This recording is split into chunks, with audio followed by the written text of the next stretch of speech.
বিশাল বড় বড় ৩ ডেক খিচুড়ি রান্না হয়েছে। ২০ কেজি চালের খিচুড়ি, তাও আবার মাটির চুলায়, এই গরমের মধ্যে। কোনো অংশে একটা চ্যালেঞ্জের থেকে কম ছিল না। হ্যালো এভরিওয়ান, আসসালামু আলাইকুম। আর এই সব কিছু রান্না করতে করতে আমার চেহারাটা একদম ১২টা বেজে গিয়েছে। মানে গরমে, কালিতে আর চুলার তাপে আমার তো একদম কাজের বেটি রহিমার মতো অবস্থা হয়ে গিয়েছে। আর এতগুলা খিচুড়ি কেন রান্না হয়েছিল, এতগুলা খিচুড়ি আমরা কি করলাম, সব কিছু মিলেই আজকের ব্লগটা কিন্তু থাকছে। চলেন আজকের ব্লগটা সকাল থেকেই শুরু করছি। সকালবেলা আজকে তো স্কুল বন্ধ ছিল, কোচিংয়ে আমার একটা ক্লাস ছিল, তো সেটা নেওয়ার জন্যই আমি যাচ্ছিলাম। সকালবেলা তো একটা যুদ্ধ থাকেই, তো আজকে হচ্ছে শুধুমাত্র যুদ্ধটা ছিল নাস্তা বানানোর। তো নাস্তা টাস্তা বানিয়ে তারপর হচ্ছে আমি এখানে রেডি হচ্ছিলাম। আর আজকে যেহেতু একটা ক্লাস ছিল, এজন্য বেশি একটা তামঝামও ছিল না।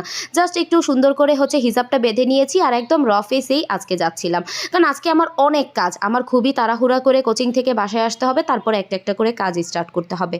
এই তো আমি কোচিংয়ে ক্লাসটা শেষ করে এখন হচ্ছে বাসায় যাচ্ছিলাম। আর আজকে একদম এত বেশি পরিমাণ কড়া রোদ, আমার তো মেজাজটাই গরম হয়ে গেছে। এমন কুত্তা মরা রোদ, আমার চেহারা দেখেই বোঝা যেতেছে আমি কি পরিমাণ বিরক্ত। এরই মাঝখানে আম্মুও ফোন দিছে যে এখনও কেন আমি বাসায় যাইনি। তো আমি এই জন্য তাড়াহুড়া করেই বাসায় যাচ্ছিলাম। আর যাওয়ার পরই হচ্ছে কাজ শুরু করে দিয়েছিলাম, একটু চা নাস্তা করে। তো এরপর কি আমি এসা আর আম্মু মিলে এখানে সব কিছু কাটাকুটি করে রেডি করে নিয়েছি। তারপর আম্মুর বিশাল বড় যে লার্কির যে চুলাটা, সেই চুলাটা জ্বালাইলো, বড় বড় ২টা ড্যাগ বসাইলো। আর এই এক একটা ড্যাগে প্রায় ৭-৮ কেজি করে খিচুড়ি ধরে। তারপরে একটা হাঁড়িতে আম্মু হচ্ছে বড় একটা হাঁড়িতে মাংস এখানে রান্না করতেছিল। আর এখানে এক ডেক খিচুড়ি কিন্তু অলরেডি বসাই দিছে। আর আমি হচ্ছে সাইড থেকে সব কিছু গুছাইয়া দিতেছিলাম।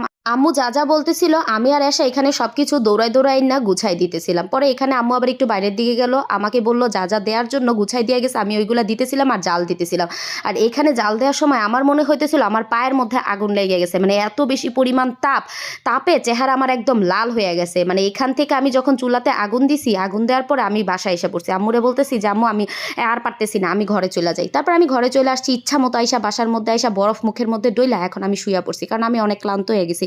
ভাই আমার গরম সহ্য হয় না। পরে আবার অনেকক্ষণ পরে রেস্ট নিয়ে পানি টানি খাইয়া দাইয়া গেছি। যাওয়ার পরে যাইয়া দেখি আম্মুর এক ডেক খিচুড়ি রান্না হয়ে গেছে আর আরও এক ডেক ওইখানে বসাই দিছে। আর এখন বলি এত ডেক খিচুড়ি রান্না করার কারণ কি। এতগুলা খিচুড়ি রান্না করার কারণ হচ্ছে আমার বোন তো এবার এসএসসি পরীক্ষা দিবে, আর সবাই ওর জন্য দোয়া করবেন। আর এই জন্য আম্মু হচ্ছে ওর পরীক্ষার আগেই এভাবে ৩ ডেক খিচুড়ি রান্না করে একদম আশেপাশে যত বাচ্চা কাচ্চা আছে, গরিব দুঃখী আছে, সবাইকে আর কি খিচুড়ি এভাবে বিলানোর জন্য ভাবছিল। তো ওইটাই আজকে আর কি করা হয়েছে, যেহেতু আজকে সবার বন্ধ ছিল। আর এখানে খিচুড়িটা রান্না করার পর সবাইকে এখানে দেয়া শুরু করছে।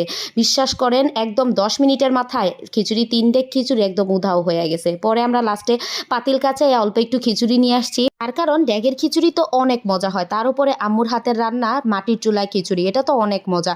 আর এতটুকু যদি না আনতাম আমরা এটাও পাইতাম না, যে এই পরিমাণ মানুষের ভিড় জমে গেছিল। তো যাই হোক, সবাই আমাদের জন্য দোয়া করবেন, আমার বোনের জন্য একটু দোয়া করবেন। আল্লাহ হাফেজ।